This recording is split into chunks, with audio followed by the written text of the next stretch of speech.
نا امید ہو گئے کہ کچھ ہو ہی نہیں سکتا، کیا کر لیں گے آپ، کیا ہو جائے گا آپ کے کرنے سے، کیا ہو جائے گا آپ کے بولنے سے، کیا ہو جائے گا آپ کا ایسا کرنے سے. تو وہ ایسے مرض کا شکار ہو جاتے ہیں، اور پھر یہ ایسا سلو پائزن لوگوں کے ذہن میں ڈالتے ہیں کہ ان کے یہ جملے، ان کی یہ باتیں کچھ کرنے والوں کی ہمت کو بھی پست کر دیتی ہے، اور کچھ کرنے والوں کو بھی توڑ دیتی ہے، اور انہیں بھی پیڑیاں ڈال کر بٹھا دیتی ہے. تو ایسے لوگ ضرور ہوتے ہیں. ایسے لوگوں کی باتوں پر نظر نہیں، ایسے لوگوں کی باتوں پر ذہن نہیں دوڑاتے ہوئے ایسے لوگوں کو سائڈ کریے. ایسے لوگ ضرور ہوں گے، ضرور ہوں گے. دوسری چیز ہوگی کہ کچھ لوگ افراتفری اور ڈپریشن کا شکار ہو جاتے ہیں. ایک دم سے جنون ہے، جذبات ہیں، اور وہ اپنے جنون اور جذبات پر کنٹرول نہیں کر پاتے، اور افراتفری کا، بہرا روی کا اور ڈپریشن کا شکار ہو گئے. بغیر پلاننگ کے کچھ بھی کر دیا، بغیر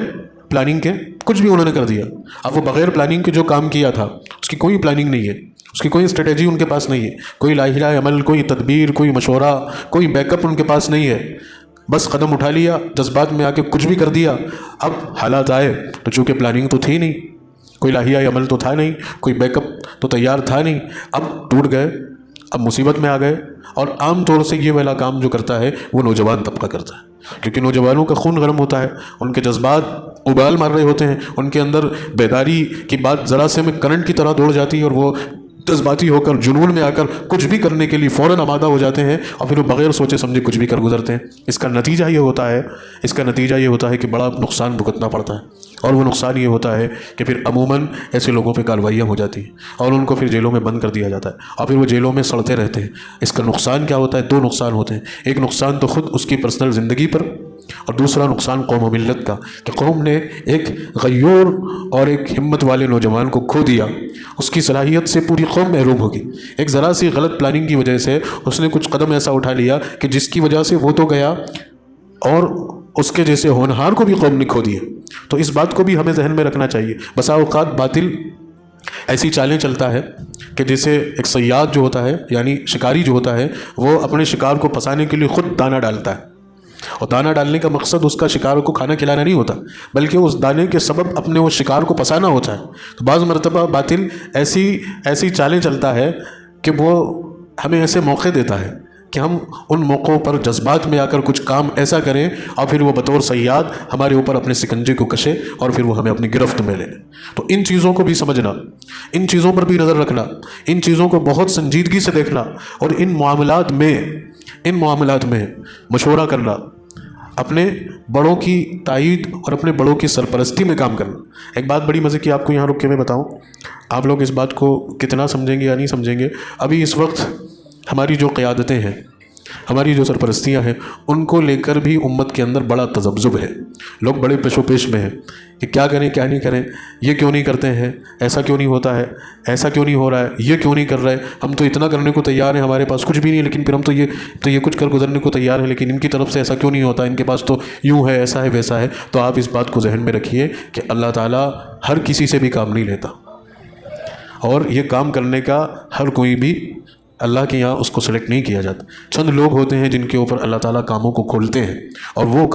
وہ لوگ بڑی جیداری کے ساتھ، بڑی ہمت کے ساتھ، بڑے حوصلے کے ساتھ، بڑی سنجیدگی کے ساتھ، اور بڑی خاموشی کے ساتھ، اور بڑی زبردست پلاننگ کے ساتھ، اور حالات پر نظر رکھتے ہوئے وہ لوگ وہ کام کرتے ہیں. اب آپ کو اتنے سالوں میں ان لوگوں کو تلاشنا پڑے گا، اور ضرور آپ کو ایک ایسا اللہ کا بندہ ضرور ملے گا. اللہ نے کبھی بھی امت کو، مسلمانوں کو، محمد الرسول اللہ کے امتیوں کو اس دنیا کے اندر ایسی گمراہی میں یا بہرا روی میں نہیں چھوڑا کہ کوئی ان کی سرپرستی کرنے والا نہیں بچا، کوئی ان کو سیدھے راہ پہ لے جانے والا نہیں بچا. سینکڑوں اللہ کے بندے اس روئے زمین پر موجود رہے. ہمارے علاقے میں بھی ہیں، ہمارے صوبے میں بھی ہیں، ہمارے ملک میں بھی ہیں، جو بڑی ہمت کے ساتھ، بڑی جیداری کے ساتھ، بڑی فکر کے ساتھ، بڑی قربانی کے ساتھ، بڑی حالات پر زبردست نظر کے ساتھ وہ لوگ کام کر رہے ہیں. اور الحمدللہ روز بروز سینکڑوں لوگ ان سے جڑتے جا رہے ہیں، اور سینکڑوں لوگ ان کے قریب ہوتے جا رہے ہیں. تو ہم کیوں محروم رہیں؟ ہمیں بھی ان شخصیات سے، ان ہستیوں سے جڑ جانا چاہیے، ان سے منسلک ہو جانا چاہیے. ان کی طرف سے جو اشارات آئیں، ان کی طرف سے جو ہدایات آئیں، ان کی طرف سے جو کام کرنے کے اعلانات آئیں، ہمیں فوری طور پر ان کاموں پر جم کر ان کاموں کو کرنے والا بن جانا چاہیے. آپ کی نظر میں یقیناً کوئی بہت اہم شخصیات ہوں گی، سے کوئی دو رائے نہیں، ضرور ہوں گی. آپ ضرور ان شخصیات سے، ان ہستیوں سے جڑ کر کام کریں کہ جو ملک و ملت کے حالات کو سمجھ کر، اس وقت امت کا درد سینے میں رکھ کر، بے خوف و خطر، باطل کے خلاف کام کر رہے ہیں، بڑی خاموشی اور سنجیدگی سے کر رہے ہیں، آپ ان سے جڑ کر کریے۔ آپ کے پاس ہیں تو آپ کو پہلی میری نصیحت کہ آپ ان شخصیتوں سے جڑ کے کریے۔ اگر آپ کے ذہن میں کوئی نہیں ہے، آپ نہیں تلاش پا رہے ہیں، آپ نہیں پہنچ پا رہے ہیں، آپ نہیں سمجھ پا رہے ہیں، آپ کو کہیں راستہ نظر نہیں آ رہا ہے، آپ کو کہیں سے کوئی پتہ نہیں چل پا رہا ہے، تو میں آپ کا محسن اور مخلص ہونے کی حیثیت سے آپ کے سامنے ایک عظیم ہستی کا نام رکھتا ہوں۔ واللہ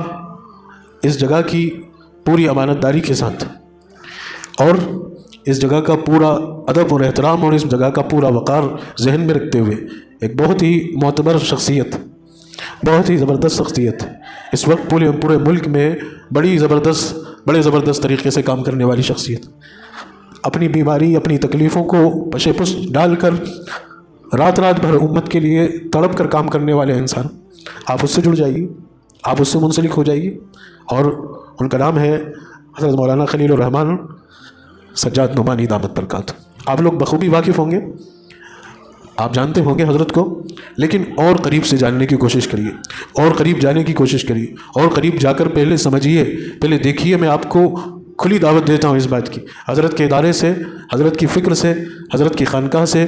جڑا ہونے کی اور ایک ادنا سے ادنا خادم ہونے کی حیثیت سے آپ کو میری حضرت کی طرف سے دعوت ہے کہ آپ جائیں، 2 دن کا 3 دن کا وقت نکال کے جائیں، وہاں ان کی خانقاہ پہ جائیں، وہاں جا کے ان کے نظام کو دیکھیں، ان کی فکروں کو دیکھیں، ان کی کارکردگی کو دیکھیں، ان کی محنت کو دیکھیں، اور ملک میں آنے والے حالات کے تعلق سے حضرت کیا ہدایات، کیا نصیحتیں، کیا اشارات فرماتے ہیں، ان چیزوں پر غور کر کے ان کو اپنے اپنے علاقوں میں اپنی زندگیوں میں عمل میں لائیں۔ تو ایک شخصیت کا میں نے آپ کے سامنے نام پیش کر دیا ہے، اب آپ اس میں غور طلب کریں، آپ اس میں خود سوچیں۔ اللہ تعالیٰ نے آپ کو اچھی سوچ کا مالک بنایا، اچھی صلاحیت سے نوازا ہے، اگر آپ کو کوئی دوسرا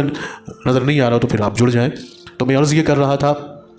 کہ پھر جنون اور جذبات سے کام نہیں لیتے ہوئے یہاں ہمیں بہت ایسے لوگوں سے جڑ کر ایسے لوگوں کے اشاروں پر، ان کی تائید پر، ان کے مشوروں پر کام کرنا چاہیے۔ تو دوسرا طبقہ کون سا ہوا؟ ڈپریشن کا یا بہرا روی کا۔ اور تیسرا طبقہ لوگوں کا بن جاتا ہے، وہ لوگ ہوتے ہیں کہ بطور پلاننگ کے کام کرتے ہیں، بطور پلاننگ کے کام کرتے ہیں، ایک مضبوط لاہیہ عمل بناتے ہیں، ایک پلاننگ تیار کرتے ہیں، ایک اسٹریٹجی بناتے ہیں، اور اس پر وہ جمتے ہیں، اور اس پر جمنے کے بعد ان کی نظر فوری طور پر رزلٹ پہ نہیں ہوتی، بلکہ وہ یہ دیکھتے ہیں کہ ہمیں اس کام کی نیو بننا ہے، ہمیں اس کام کی بنیاد بننا ہے، ہم نے اس کام کو کھڑا کر دیا، اس فکر کو قوم کے اندر بیدار کر دیا، تو ہمارے آنے والا جو مستقبل ہے، ہماری قوم کے آنے والے جو نوجوان ہیں یا جو بچے ہیں، ان کو ایک پلیٹ فارم ملے گا، ان کو ایک جگہ ملے گی، وہ اس جگہ پر کھڑے ہو کر مضبوطی سے اپنے ایمان، اپنے عقیدے پر قائم رہیں گے اور اسلام کے پکے اور سچے محافظ بنیں گے۔ تو تیسرا طبقہ وہ ہے، ہمیں تیسرے طبقے میں جانا ہے، سائیکولوجیکل کرائسس کا شکار نہیں ہونا، ڈپریشن میں نہیں جانا، مایوس نہیں ہونا، ہمیں تیسری کیٹیگری میں آنا ہے کہ ہمیں ایک مضبوط پلاننگ کے ساتھ، مضبوط اسٹریٹجی کے ساتھ ایک لاہیہ عمل تیار کر کے ہمیں کام کرنا ہے۔ میری اس میں دعوت ہے آپ تمامی حضرات کو، بالخصوص نوجوان ساتھیوں کو، کہ وہ جڑیں، بات کو سمجھیں، بات کو سنیں، مشورے کریں، پاس آ کے بیٹھیں، اور حضرت کے بھی مشورے اس میں شامل حال ہوں گے، حضرت کی طرف سے بھی جو ہدایات اور جو انسٹرکشن ہوں گے وہ بھی آپ کو انشاءاللہ بتائے جائیں گے۔ ابھی سب سے بڑا تقاضا اور سب سے بڑا کام یہ ہے کہ ہم رمضان کے اندر روزے رکھیں، نمازیں پڑھیں، قرآن کی تلاوت کریں، اپنی پرسنل عبادات خوب کریں، اور اس کے ساتھ ایک کام بس یہ سب اپنی ذمہ داری سمجھ کر کریں کہ ایک ملنے والے سے جا کر اس کو اس بات کا مشورہ دیں کہ سب سے پہلا کام آپ اپنے ڈاکیومنٹس کو تیار کریں، اپنے کاغذات میں رتی برابر بھی کمی نہیں چھوڑیں۔ برتھ سرٹیفکیٹ 87 کے بعد جتنے بھی لوگ جن کا بھی جنم ہوا 1987، 1 جولائی 1987 کے بعد جن کا بھی ڈیٹ آف برتھ ہے، وہ لوگ کمپلسری اپنا برتھ سرٹیفکیٹ بنوا لیں۔ اور برتھ سرٹیفکیٹ وہ والا برتھ سرٹیفکیٹ کہ جس کے اوپر ایک تو وہ پرانا ہمارا تھا، وہ ہاتھ سے بنایا ہوا، ہاتھ سے لکھا ہوا، ابھی کا جو ڈیجیٹل برتھ سرٹیفکیٹ ہے، آپ وہ ڈیجیٹل برتھ سرٹیفکیٹ بنائیں جس کے اوپر QR ہو، جس کے اوپر اسکینر لگا ہوا ہو۔ آپ گھر جا کے دیکھیں 87 کے بعد جن کا بھی برتھ ہے وہ اپنا برتھ سرٹیفکیٹ ریڈی کروائیں، ساتھ میں سبھی ڈاکیومنٹس کے اندر نام میں کریکشن اگر ہے تو اس کو کروا کر سبھی ڈاکیومنٹس کو ایک جیسا کروا لیں، ولدیت بھی ایک جیسی ہو، خود کے نام کی اسپیلنگ، ڈیٹ آف برتھ، یہ تمام چیزیں ایک جیسی ہوں۔ 87 کے بعد والے یہ کام کریں۔ جو لوگ موجود ہیں انہوں نے سن لیا، اب ان کی ذمہ داری ہے کہ وہ اپنے محلے والے، اپنے متعلقین، اپنے دوست احباب سب کو جا کر اس بات پر اویئر کریں کہ برتھ سرٹیفکیٹ بناؤ، برتھ سرٹیفکیٹ بناؤ، برتھ سرٹیفکیٹ بناؤ، ٹھیک ہے۔ اب اس کے بعد اگلا کام لوگوں کو آنے والے الیکشن کے تعلق سے اویئر کریں اور سب سے گزارشات کریں، سب کو سمجھائیں کہ ہمیں ووٹ ڈالنا ہے، اور ہمیں ووٹ ڈالنا ہے، اور کس کو ووٹ ڈالنا ہے آپ بخوبی سمجھتے ہیں، آپ کو یہ چیز پتہ ہے کہ کس کو ہمیں ووٹ ڈالنا ہے۔ ہمیں نفرت کو ہرانا ہے، ہمیں نفرت کو ہرانا ہے۔ جو لوگ ملک کو بربادی کی طرف لے جا رہے ہیں، جو لوگ ملک کے اندر فساد برپا کر رہے ہیں، جو لوگ اچھے خاصے باشندوں کی زندگیوں میں زہر ڈال رہے ہیں، نفرت کا بیج بو رہے ہیں، نفرت کی بات کر رہے ہیں، لوگوں کی لنچنگ کروا رہے ہیں، بے قصوروں اور مظلوموں پر ظلم ڈھا رہے ہیں، ایسے لوگوں کو ہمیں اقتدار میں نہیں آنے دینا ہے۔ جو لوگ ہماری قوم اور ملت کے لیے بھی نقصان دہ ہیں اور اس ملک کے لیے بھی نقصان دہ ہیں، ایسی نفرت کی جماعت کو اور ایسی نفرت کی پارٹی کو ہمیں ووٹ نہیں کرنا ہے۔ اس پارٹی کو روکنے کے لیے جہاں دوسری جو پارٹی جس حیثیت میں جس پوزیشن میں ہے، ہمیں اس کو سپورٹ کر کے اس نفرت کی پارٹی کو کسی بھی طریقے سے روکنے میں ہمیں اپنا حصہ ڈالنا ہے۔ امید کرتا ہوں کہ میری بات کو آپ نے بہت اچھے سے سنا ہوگا۔ اللہ تبارک و تعالی ہم سب کو عمل کی توفیق نصیب فرمائے۔ وآخر دعوانا ان الحمد للہ رب العالمین۔